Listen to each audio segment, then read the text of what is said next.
اگرچہ بطخ جو ہے وہ خشکی میں بھی اور تری میں بھی، یعنی زمین پر بھی اور سمندر دریا میں بھی تیر سکتی ہے، زمین پر چل سکتی ہے اور دریا میں تیر سکتی ہے، یہ اس کی صفات میں سے ہے، لیکن چونکہ وہ مرغی کے زیر سایہ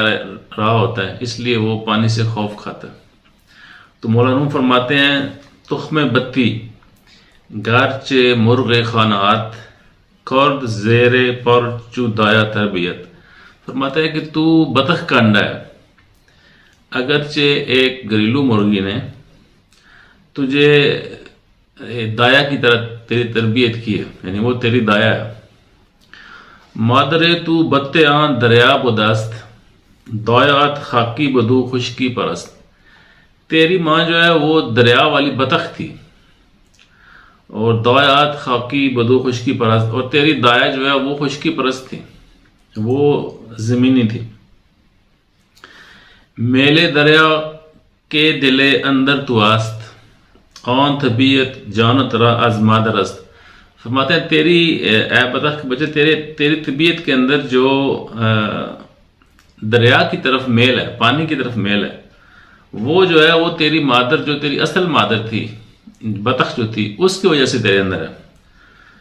دایا را بگزار در خشک و براں اندر او در بحر مانی چو بتاں، کہتے ہیں دایا کو چھوڑ دے خشکی پر، دایا کو خشکی پر چھوڑ، اور تو جو ہے وہ بحر مانی میں آ جا، یعنی تو دریا میں آ جا، یعنی مانوی زندگی کے دریا میں داخل ہو جا جس طرح کے بطخیں داخل ہوتی ہیں۔ گر ترا دایا بے ترسانت زیاب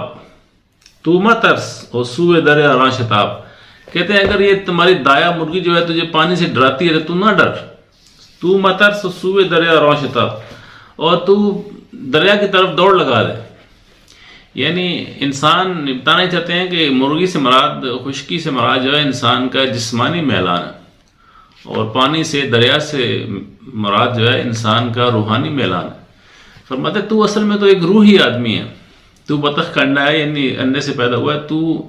اگرچہ تیری تربیت مرغی نے کی ہے، اگرچہ تو اس جسم کے زیر سایہ ہے جو خشکی والا ہے، لیکن تیرے اندر جو میل ہے، جو تیرے اندر ایک روحانی میل ہے جو تجھے دریا کی طرف لے کر جاتا ہے، تو اس میل کو فالو کر۔ تو جو ہے اگر تجھے خشکی جو ہے وہ دریا سے ڈراتی ہے تیری دایا، تو نہ ڈر، تو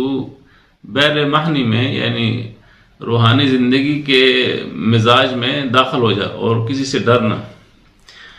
تو اس سے مراد یہ ہے کہ یعنی وہ جو بطخ کا بچہ ہے جو مرغی کے زیر سایہ پلا ہے، وہ اپنے آپ کو مرغی کے بچوں سے آئیڈینٹیفائی کرتا ہے، لیکن اس کی اصل ذات تو وہ مرغی نہیں ہے، اس کی اصل ذات بطخ ہے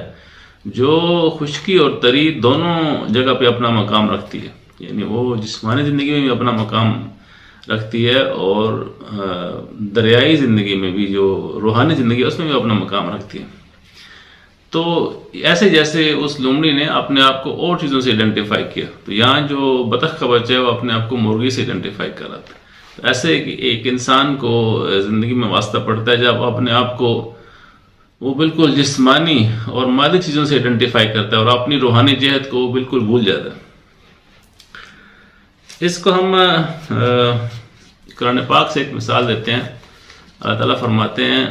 یا ایتھا النفس المطمئنہ ارجعی الی ربک راضیۃ مرضیہ فادخلی فی عبادی وادخلی جنتی، کہ اے نفس مطمئنہ تو اپنے رب کی طرف پلٹا، راضیۃ مرضیہ، بالکل راضی ہو کر،